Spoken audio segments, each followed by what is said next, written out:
এটা প্ৰশ্নৰ উত্তৰ দিয়ক আপুনি বাৰু ৰাজ্যত বৰ্তমান যে চলি আছে মিয়াৰ বিৰুদ্ধে এই উচ্ছেদ অভিযানক সমৰ্থন কৰেনে সেইসকল কোন যিসকলে মিয়াক ইমান বেছি ভাল পায় আৰু সেইসকল কোন যিসকলে মিয়াক ইমান বেছি বেয়া পায় আমি অলপ আলোচনা কৰো আহক এতিয়া ৰাজ্যৰ ভিন্ন প্ৰান্তত মিয়াৰ বিৰুদ্ধে এক প্ৰকাৰে আন্দোলন চলি আছে আপুনি যদি উজনি অসমৰ দৃশ্যসমূহ চাইছে যদি নিউজ চেনেলত আপুনি চাইছে তেলে শিৱসাগৰ গোলাঘাটত এতিয়া মিয়াক সময় কিমা বান্ধি দিয়া হৈছে যে 7 দিনৰ ভিতৰত কৰবাত 24 ঘণ্টাৰ ভিতৰত কৰবাত 12 ঘণ্টাৰ ভিতৰত মিয়াক উজনি অসম ত্যাগ কৰিবলৈ কোৱা হৈছে বিভিন্ন দল সংগঠনে উঠি পৰি লাগিছে মিয়া খেদিবৰ বাবে কোৱা হৈছে যে মিয়াই উজনি অসম ত্যাগ কৰিব লাগিব কাৰণ মিয়াৰ বাবে উজনি অসমত বিভিন্ন ধৰণৰ সমস্যাৰ সৃষ্টি হৈছে তাৰে ভিতৰত দল সংগঠনৰ নেতাই কোৱা আমি শুনিবলৈ পালো যে দেহ ব্যৱসায়ৰ দৰে ঘটনা সংঘটিত কৰিছে ড্ৰাগছৰ দৰে ভয়ংকৰ কাণ্ড সংঘটিত কৰিছে চোৰ ডকাইতৰ দৰে কাণ্ড সংঘটিত কৰিছে গতিকে উজনি অসমত আৰু অশান্তি নিবিচাৰে গতিকে উজনি অসমৰ পৰা মিয়া আহিব লাগিব বা আঁতৰি যাব লাগিব তাৰ পিছতে দেখিবলৈ পোৱা গ'ল বিভিন্নজনে আকৌ মিয়াৰ সমৰ্থনত নামি পৰিছে আনকি খিলঞ্জীয়া বহু মুছলমান ব্যক্তিয়ে মিয়াৰ সমৰ্থন কৰাও দেখিবলৈ পোৱা গ'ল তেওঁলোকে কৈছে যে আপোনালোকে যদি সাহস আছে তে বিহাৰী খেদি দেখুৱাওক আপোনালোকৰ যদি সাহস আছে তেতিয়াহ'লে বঙালী খেদি দেখুৱাওক মাৰোৱাৰী খেদি দেখুৱাওক মিয়া পিছত খেদিব মিয়াই অৰ্থনৈতিকভাৱে বহুত টনকিয়াল কৰিছে উজনি অসমক এনেধৰণৰ মন্তব্যও বহুজনে কৰা দেখিবলৈ পোৱা গ'ল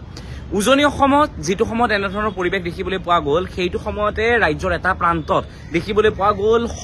মিয়া ওলাই আহিছে হাতে হাতে বেনাৰ পোষ্টাৰ লৈ আৰু তেওঁলোকে উচ্ছেদৰ বিৰোধিতা কৰিছে সেই দৃশ্য বিলাসীপাৰাত ভয়াৱহ প্ৰতিবাদ দেখিবলৈ পোৱা গ'ল আজিৰ দিনটোত মিয়াসকলৰ দ্বাৰা কিন্তু উজনি অসমত মিয়া খেদাৰ এই আন্দোলনটো কিয় গঢ়ি উঠিল উজনি অসমত মিয়া খেদাৰ আন্দোলন গঢ়ি উঠিল তেতিয়া যেতিয়া উৰিয়াম ঘাটত যেতিয়া উচ্ছেদ চলিল উৰিয়াম ঘাটত যেতিয়া আপুনি নিশ্চয় দেখিছে এতিয়া এইকেইটা দিনত বাতৰি কাকততো দেখিছে বা নিউজ চেনেল যিসকল সচেতন ব্যক্তিয়ে চাই তেওঁলোকেতো দেখিছে যে তামোলৰ বাগান বনাইছিলে সেই তামোলৰ গছ পৰ্যন্ত কাটি দিয়া হৈছিলে তাৰ পৰা অবৈধভাৱে যিসকলে দখল কৰি আছিল সেই ঠাইসমূহ আমিতো সন্দেহজনক বুলি ক'লে খুব বেয়া পায় মানুহে বাৰু ঠিক আছে তেনে মানুহবোৰে যেতিয়া সেই ঠাই ত্যাগ কৰিলে সেইটো সময়তে এজন মিয়া যুৱকে এটা কথা ক'লে যে অসমত এখন মিয়ালেণ্ডৰ প্ৰয়োজন মিয়ালেণ্ডৰ দাবী পিছে এয়া নতুন নহয় ইয়াৰ আগতেও বহু মিয়াই বহু সময়ত এনেধৰণৰ দাবী কৰাৰ কথা বাতৰি কাকতৰ পৃষ্ঠাত বহুবাৰ পঢ়িবলৈ পাইছো ৰাজনৈতিক নেতাইও এটা সময়ত 2000 চনত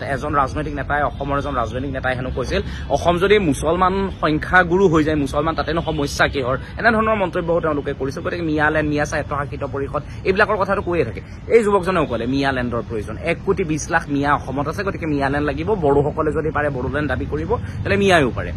তেওঁ হয়তো নাজানে বড়োৰ ইতিহাস তেওঁ হয়তো নাজানে বড়ো কেনেদৰে অসমৰ লগত জড়িত বড়ো অবিহনে যে অসম শূন্য সেই কথা তেওঁ হয়তো নাজানে কিন্তু তাৰপিছত সেই কথাটো ক'লে কোৱাৰ পিছতে উজনি অসমৰ দল সংগঠন গৰজি উঠিল উজনি অসমৰ দল সংগঠনে ক'লে যে মিয়াই ক'ত সাহস পালে উজনি অসমত এখন মিয়ালেণ্ড বিচাৰিবৰ বাবে গতিকে পুলিয়ে পোখাই ইয়াৰ পৰা উভালি পেলাম বুলি এতিয়া মিয়া খেদাত লাগি পৰিছে উজনি অসমৰ দল সংগঠন উজনি অসমৰ ইটোৰ পিছত সিটো দল সংগঠন ইজনৰ পিছত সিজন নেতা এতিয়া ঘৰে ঘৰে গৈ মিয়া বিচাৰিছে মিয়া বিচাৰি মিয়াসকলক উজনি অসম ত্যাগ কৰিবলৈ কৈছে উজনি অসমৰ পৰা মিয়া খেদা বিষয়টোক লৈ বহু লোক সক্ৰিয় হৈ আছে অৱশ্যে বৰ্তমানৰ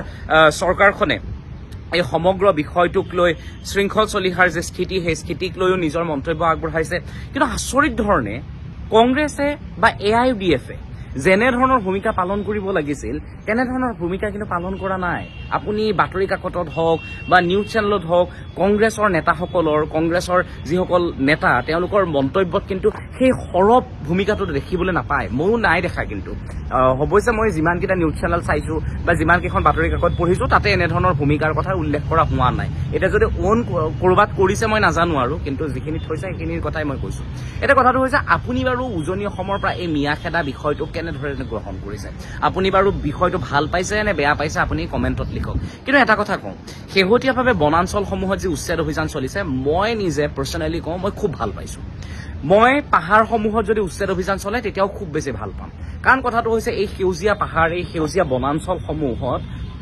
প্ৰতিটো জীৱৰে জীয়াই থকাৰ অধিকাৰ আছে যেতিয়া বিভিন্ন ঠাইৰ অৰণ্যসমূহ কাটি মানুহে তাতে ঘৰ বনায় সেই অৰণ্যৰ জীৱসমূহ যেতিয়া ঘৰলৈ ওলাই আহে আমি বিভিন্ন সময়ত দেখো ন হাতী মানুহৰ সংঘাত বিভিন্ন সময়ত বাঘ ওলাই আহে পাহাৰবোৰ কাটি কাটি মানুহে নিজৰ ঘৰ বনাইছে এই আদিংগিৰি পাহাৰৰ নাম পৰ্যন্ত এইটো সলনি কৰি দিছিলে সূৰ্য পাহাৰৰ নাম কুদৰতপুৰ ৰাখি তাতে মছজিদ মাদ্ৰাছা এইবোৰতো নিৰ্মাণ কৰি দিছিলে এইসকল লোকে যেতিয়া তেওঁলোকক আমাৰ সাংবাদিকে প্ৰশ্ন কৰিছিলে যে আপোনালোকে কিয় এই পাহাৰখন কাটি এই ঘৰ বনাইছে কামাখ্যাৰ মাটি এয়া কিয় বনাইছে ইয়াতে মছজিদ কিয় বনাইছে তেওঁলোকে কৈছিলে তলত বোলে বহুত ভাড়া দিব লাগে গুৱাহাটীত তেওঁলোকে ভাড়া দিব লাগে গতিকে সেইকাৰণে তেওঁলোকে গৈ তাতে মাটিখিনি খালী পৰি আছিলে তেওঁলোকে দখল কৰি তাতে ঘৰ বনাই দিলে কথাটো চাওকচোন ইমান সহজভাৱে মাটি দখল কৰিলে একাংশই গতিকে বৰ্তমানৰ চৰকাৰখনে যি পদক্ষেপ গ্ৰহণ কৰিছে মই ভাবো পাৰ্চনেলি খুব ভাল কাম কৰিছে চৰকাৰখনে কৰা উচ্ছেদ অভিযানক মই খুব ভাল পাওঁ বুলিয়ে কৈছো ইয়াতে মোক যদি খুব বেছিও বেয়া পায় কোনোবাই মোৰ ক'বলগীয়া একো নাই কথাটো হৈছে যে উচ্ছেদৰ সময়ত কাৰণ মোৰ খুব বেছি দুখ লাগিলেহেঁতেন যদি এইসকল মানুহৰ ঘৰ দুৱাৰ একো নাথাকিলেহেঁতেন কিন্তু শেহতীয়াভাৱেতো মই নিজেই নিউজ পঢ়িছো মই নিজে নিউজ পঢ়োতে দেখিছো যে যেতিয়া উৰিয়াম ঘাটত উচ্ছেদ চলিছিলে উচ্ছেদ হোৱাৰ আগতেই ট্ৰাক ভৰ্তি কৰি কৰি মানুহবোৰে নিজৰ নিজৰ পূৰ্বৰ ঘৰখনলৈকে গুচি আহিছিলে তেওঁলোকতো বাংলাদেশলৈ গুচি যোৱা নাই তেওঁলোকতো আফগানিস্তান পাকিস্তানলৈ গুচি যোৱা নাই তাৰমানে তেওঁলোকৰ ইয়াতে অসমতে ক'ৰবাত ঘৰ আছিলে তাৰমানে তেওঁলোকৰ ঘৰ আছিলে তেওঁলোকে নিজৰ সেই ঘৰবোৰ ত্যাগ কৰি গৈ উৰিয়াম ঘাটৰ সেই ঠাইবোৰ দখল কৰি আছিলে গতিকে নিজৰ নিজৰ ঠাইলৈ পুনৰ উভতি আহিছে গতিকে বেয়া লাগিবলগীয়া কি আছে তেওঁলোকলৈ আচলতে খংহে উঠিব লাগে তেওঁলোকে এখন সুন্দৰ অৰণ্য তেওঁলোকে সুন্দৰ এখন ঠাই সেউজীয়া ঠাই নষ্ট কৰি পেলাইছিলে তেওঁলোকৰ প্ৰতি অনুকম্পা কিহৰ আপোনালোকক মই বুজি নাপাওঁ পাহাৰবোৰ কাটি যেতিয়া পাহাৰবোৰত টিঙৰ ঘৰবোৰ বনায় তেতিয়া কিহৰ অনুকম্পা এতিয়া বহুতে মোক এনেকুৱাকে কয় তোৰ যদি ঘৰখন ভাঙি গ'লহেঁতেন তই তেতিয়া গম পালিহেঁতেন তোৰ ঘৰত যদি বুলডোজাৰ চলিলেহেঁতেন ডেফিনেটলি মই যদি এখন চৰকাৰী ঘৰত থাকিলোহেঁতেন চৰকাৰী ভূমি এটা যদি দখল কৰি থাকিলোহেঁতেন তেতিয়া মোৰ ঘৰতে বুলডোজাৰ চলিলেহেঁতেন কিন্তু আমিতো চৰকাৰী ভূমিত থাকিবলগীয়া হোৱা নাই চৰকাৰী ভূমিত নাই থকা নিজৰ ঘৰত আছো বাবে আমি গৌৰৱেৰে ক'ব পাৰো আমি খিলঞ্জীয়া এই যে খিলঞ্জীয়া শব্দটো যে আমি কওঁ সেইটো কাৰণতেই কওঁ এতিয়া কথাটো হৈছে যিসকলৰ তেওঁলোকলৈকে খুব বেছি দুখ লাগে বেয়া লাগে মই ভাবো যদি আপোনাৰ অলপ মাটি বাৰী আছে তেতিয়াহ'লে তেওঁলোকক ঘৰ চোৱাৰ বন্ধাই দিয়ক যিসকলৰ সঁচাকৈয়ে মাটি নাই কিন্তু এই ক্ষেত্ৰত খুব ট্ৰল কৰি মিম কৰি লাভ নাই কাৰণ চৰকাৰে যি ব্যৱস্থা গ্ৰহণ কৰিছে আপুনি আদৰ্শ মানক বা নামানক চৰকাৰৰ কিন্তু এই ক্ষেত্ৰত মই ভাবো এজন খিলঞ্জীয়া হিচাপে মই সমৰ্থন কৰোঁ আপুনি এই উচ্ছেদৰ সমৰ্থন কৰে নে নকৰে আপুনি জনাব